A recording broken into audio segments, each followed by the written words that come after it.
আমি সবসময় 5টা স্টক নিয়ে কথা বলি, আজকেও 5টা স্টক নিয়ে কথা বলবো। এই 5টা স্টকই হলো জেনারেল ইন্স্যুরেন্স।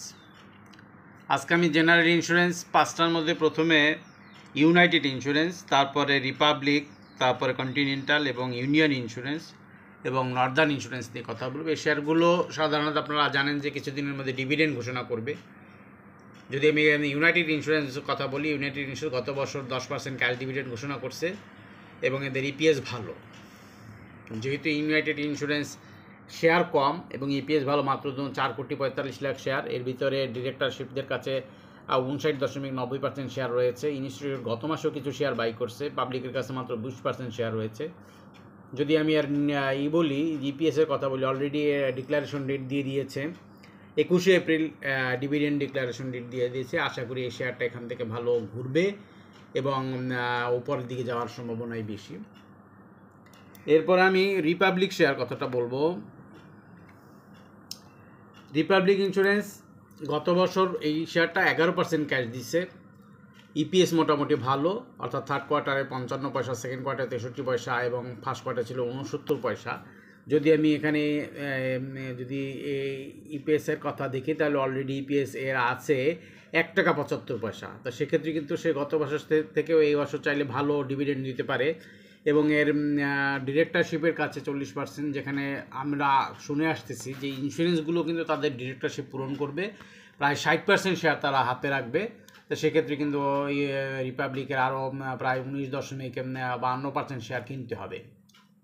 এরপরে আমি যাব ইউনিয়ন ইন্স্যুরেন্সে। ইউনিয়ন ইন্স্যুরেন্স শেয়ারটাও ভালো শেয়ার, এটা গতকালকে ইউটার্ন নিচে 1 টাকা 30 পয়সা পর্যন্ত বাড়ছে। এই শেয়ারটাও 10% ক্যাশ দিয়েছিল 2023 সালে। 24 সালে এখন পর্যন্ত কোনো ডিক্লারেশন করে নাই, কিন্তু এর ইপিএস ভালো। যদি আমরা ইপিএস দেখি, তাহলে ইউনিয়ন ইন্স্যুরেন্সের থার্ড কোয়ার্টার মিলে ইপিএস রয়েছে 1 টাকা 64 পয়সা, যা তাদের জন্য খুবই ভালো এবং দেখা যায় যে এই শেয়ারটা দীর্ঘদিন পর্যন্ত টানে নাই। এখন কালকে মাত্র ইউটার্ন নিচ্ছে, যদিও এই ইউনিয়ন ইন্স্যুরেন্সের 60% ডিরেক্টরশিপ পূরণ করা আছে, তা সেক্ষেত্রে এই ডিরেক্টরদের আর শেয়ার কিনতে হবে না, কিন্তু শেয়ার সংখ্যা খুবই কম, মাত্র 4,84,00,000 শেয়ার। আশা করি এখান থেকে শেয়ারটা আপ হওয়ার সম্ভাবনাই বেশি। এরপর আমি কন্টিনেন্টাল সম্বন্ধে বলবো। কন্টিনেন্টাল ইন্স্যুরেন্স এই শেয়ারটাও গত বছর 5% স্টক এবং 5% ক্যাশ দিয়েছিল, যে শেয়ারটা এখন পর্যন্ত কালকে মাত্র আপট্রেন্ডে গেছে।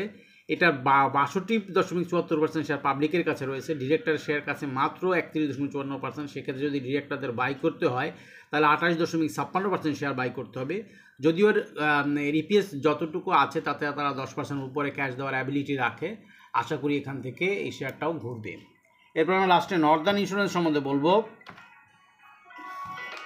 যে নর্দার্ন ইন্স্যুরেন্সটা সাধারণত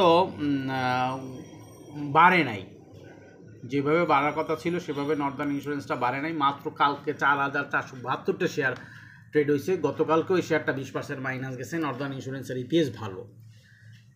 ফার্স্ট কোয়ার্টারে তাদের ইপিএস আছে 1 টাকা 70 পয়সা, সেকেন্ড কোয়ার্টারে আছে 35 পয়সা, থার্ড কোয়ার্টারে আছে 49 পয়সা এবং গত বছর তারা 1 টাকা 30 পয়সা ইপিএসে 10% ক্যাশ দিয়েছিল। এবছর এখন পর্যন্ত ইপিএসের ডিক্লারেশনও দেয় নাই এবং কবে ডিক্লার দিবে সেটাও বলে নাই। নর্দার্ন ইন্স্যুরেন্সের শেয়ারটাও ডিরেক্টরদের কাছে মাত্র 31% রয়েছে। যদি ডিরেক্টরশিপ পূরণ করতে হয়, আপনারা জানেন যে নর্দার্ন ইন্স্যুরেন্সের ডিরেক্টরশিপ পূরণ করতে হলে আরও 29% শেয়ার তাদের বাই করতে হবে। এই 29% শেয়ার বাই করলে তারা ডিরেক্টরশিপ পূরণ হবে এবং তখন এই ডিরেক্টরশিপ পূরণ হওয়ার পরে তারা বাজারে সব কিছু করতে পারবে। আশা করি শেয়ারটা অনেকদিন পর্যন্ত নিচে পড়ে আছে, এখান থেকে শেয়ারটা উপরে যাওয়াটা উচিত। গত বছর এমন এই শেয়ারটা 47.49 টাকা পর্যন্ত উঠছিল।